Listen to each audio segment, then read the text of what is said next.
BARMM handa na sa unang regular parliamentary election sa Setyembre 14. Para sa karagdagang detalye, nasa kabilang linya si Star DJ Tom.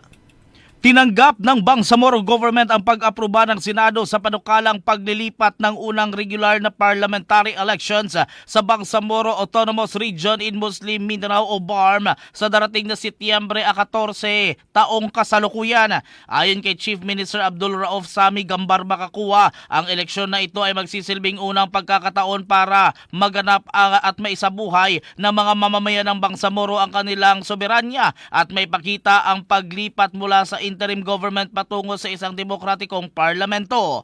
Nagpasalamat si Makakuwa sa Senado lalo na sa mga lideres, sponsors at co-authors ng panukala sa pagtulong upang maisulong ang mahalagang hakbang para sa rehiyon.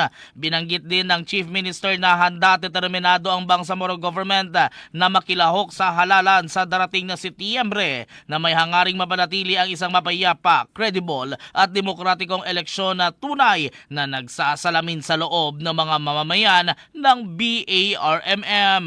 At yan ang aking report. Ako si Star DJ Tom and this is Bombo Radio Philippines, the #1 and most trusted source of news and information. Basta Radio!